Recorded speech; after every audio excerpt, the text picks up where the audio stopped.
Toppers അക്കാദമിയിൽ 2026-27 academic വർഷത്തേക്കുള്ള +1, +2 science entrance oriented tuition ക്ലാസുകളിലേക്കും 8, 9, 10 ട്യൂഷൻ ക്ലാസുകളിലേക്കുമുള്ള അഡ്മിഷൻ ആരംഭിച്ചിരിക്കുന്നു. നമ്മുടെ കുട്ടിയുടെ ഭാവി സുരക്ഷിതമാക്കാൻ നമുക്കും ടോപ്പേഴ്സിന്റെ ഭാഗമാകാം.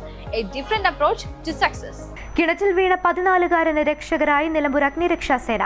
ചുങ്കത്ര മാമ്പോയിൽ സ്വദേശിയായ അദ്നാനാണ് ഫുട്ബോൾ കളിക്കുന്നതിനിടെ അബദ്ധത്തിൽ കിണറിൽ വീണത്. ഫുട്ബോൾ കളിക്കുന്നതിനിടയിൽ കുട്ടി ആൾമറയില്ലാത്ത നിർമ്മാണം നടന്നുകൊണ്ടിരിക്കുന്ന കിണറ്റിലേക്ക് വീഴുകയായിരുന്നു. വിവരമറിഞ്ഞ ഉടൻ തന്നെ നിലമ്പൂർ സ്റ്റേഷൻ ഓഫീസർ ബാബുരാജിന്റെ നേതൃത്വത്തിൽ സ്ഥലത്തെത്തിയ അഗ്നിരക്ഷാസേന കിണറ്റിൽ വീണ കുട്ടിയെ രക്ഷപ്പെടുത്താൻ കിണറ്റിലിറങ്ങിയ നാട്ടുകാരനെയും വലയുടെ സഹായത്തോടെ പുറത്തെത്തിച്ചു. തുടർന്ന് നിലമ്പൂർ ജില്ലാ ആശുപത്രിയിലെത്തിച്ച് ചികിത്സ നൽകിയ ശേഷം കോഴിക്കോട് മെഡിക്കൽ കോളേജിലേക്ക് റഫർ ചെയ്തു. കുട്ടിയുടെ കാലിനാണ് പരിക്ക്. 40 അടിയിലേറെ താഴ്ചയുള്ള വെള്ളമില്ലാത്ത കിണറ്റിലേക്കാണ് കുട്ടി പന്തെടുക്കാനായി ഓടുമ്പോൾ കാൽ വഴുതി വീണത്. മാമ്പോയിൽ സ്വദേശി സുനീറയുടെ കിണറ്റിലാണ് കുട്ടി വീണത്. കുട്ടി കിണറ്റിൽ വീണത് കണ്ട് രക്ഷിക്കാനിറങ്ങിയ ആളും കിണറ്റിൽ കുടുങ്ങുകയായിരുന്നു. അഗ്നിരക്ഷാസേനയുടെ അവസരോചിതമായ ഇടപെടലാണ് 2 ജീവനുകൾ രക്ഷിക്കാനായത്. Station fire and rescue officer A Markose, fire ഓഫീസർമാരായ V Firoz, T K Nishanth, P Iliyas, K Maneesh, M Jyothish, fire officer driver R A Sreekanth, ഹോംഗാർഡ്മാരായ M B Unnikrishnan, Shibu John എന്നിവർ രക്ഷാപ്രവർത്തനത്തിന് നേതൃത്വം നൽകി.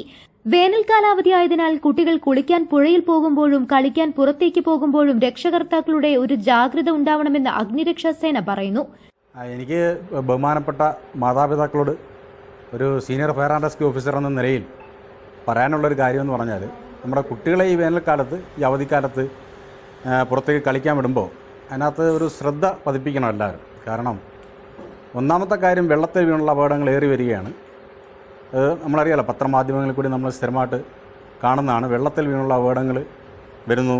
അപ്പം നനച്ചിരിക്കാതെ ഇങ്ങനെ സംഭവങ്ങൾ നമുക്ക് തീരാ ദുഃഖങ്ങളായി കുടുംബങ്ങൾക്ക് മാറാറുണ്ട്. അതുകൊണ്ട് കൂടെ മുതിർന്നവരാരെങ്കിലും പോയി അവർക്ക് പരിശീലനം കൊടുക്കുക, അല്ലാതെ കുട്ടികൾ ഒറ്റയ്ക്ക് ഇങ്ങനെ കളിക്കാൻ വിടാതിരിക്കുക. അതുപോലെ തന്നെ ഇന്ന് നമ്മൾ രക്ഷപ്പെടുത്തിയ ഒരു കിണറ്റിൽ അകപ്പെട്ട കുട്ടിയാണ്. അവർ ഫുട്ബോൾ കളിച്ചു. അവർ പറമ്പിൽ നിർമ്മാണത്തിൽ ഇരിക്കുന്ന കിണറിലേക്ക് ഫുട്ബോൾ കളിച്ച കുട്ടി ഓടി അതിലേക്ക് വീഴുകയായിരുന്നു. എന്തായാലും ഉടൻ തന്നെ നമുക്ക് സേനാംഗങ്ങൾ ഉണർന്ന് പ്രവർത്തിച്ചതിൻ്റെ പേരിൽ കുട്ടിയെ രക്ഷിക്കാൻ കഴിഞ്ഞു. അതിൽ ചാരിതാർത്ഥ്യമുണ്ട്. എങ്കിൽ തന്നെയും ഇത്തരം അപകടങ്ങൾ ഏറി വരുന്ന സമയത്ത് മാതാപിതാക്കൾ കുട്ടികളുടെ കാര്യത്തിൽ വളരെ ശ്രദ്ധ ചെലുത്തണമെന്ന് വീണ്ടും ഒരു അഭ്യർത്ഥന നടത്തുകയാണ്. ഫയർ ആൻഡ് റെസ്ക്യൂ സർവീസിൻ്റെ രാവിലെ ഏകദേശം 9:45 കൂടിയാണ് നമുക്ക് ചുങ്കത്തറ ഹോസ്പിറ്റൽ റോഡ് എന്ന സ്ഥലത്ത് നിന്ന് ഒരു കോൾ വരുന്നത്. ഒരു കുട്ടി ഫുട്ബോൾ കളിക്കിടയിൽ ഒരു കുട്ടി കിണറ്റിൽ വീണതായിട്ടാണ് സന്ദേശം ലഭിച്ചത്. ഉടൻ തന്നെ നമ്മുടെ സേനാംഗങ്ങൾ, ബഹുമാനപ്പെട്ട സ്റ്റേഷൻ ഓഫീസർ ശ്രീ ബാബുരാജ് സാറിൻ്റെ നേതൃത്വത്തിൽ ഞാനും എൻ്റെ പേര് മാർക്കോസ്, പിന്നെ ക്രൂ മെമ്പേഴ്സ്, FRO ഫയർ ഓഫീസർമാരായ നിഷാന്ത്, ടി കെ, ഫിറോസ്, പിന്നീട് ഇല്യാസ്, മനേഷ്, ജ്യോതിഷ്, കൂടാതെ ഫയർമാൻ ഡ്രൈവർ ശ്രീകാന്ത്, എച്ച് ജിമാർ ശ്രീ ഉണ്ണികൃഷ്ണൻ MP, ശ്രീ ഷിബു ജോൺ എന്നിവരാണ് ഈ ദൗത്യത്തിൽ പങ്കെടുത്തത്.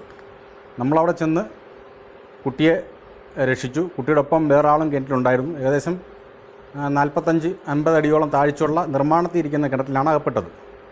അപ്പോൾ അതിൽ നെറ്റ് ഇറക്കി കൊടുത്തു. കുട്ടി ആദ്യം കയറ്റി വരികയും പിന്നീട് കൂടെ ഉണ്ടായിരുന്ന ആൾ നമ്മൾ രക്ഷപ്പെടുത്തുകയും ചെയ്തു. രണ്ടുപേരും രക്ഷപ്പെടുത്തി. രണ്ടാമത് വീണയാൾക്ക്, ഇറങ്ങിയയാൾക്ക് ശ്വാസതടസ്സം അനുഭവപ്പെട്ടിരുന്നു. ആദ്യമേ കുട്ടിയെ നമ്മൾ ഹോസ്പിറ്റലിലാക്കി. ഹോസ്പിറ്റലിൽ കുട്ടി കരയുന്നുണ്ട്. പുള്ളിക്ക് ഫ്രാക്ചർ ഉണ്ടെന്നാണ് തോന്നുന്നത്. ഉടൻ തന്നെ ഹോസ്പിറ്റലിൽ എത്തിക്കാൻ കഴിഞ്ഞു. രക്ഷപ്പെട്ടു. അത് ഭാഗ്യമാണ്. കാരണം വളരെ ആഴമുള്ളൊരു കിണറാണ്.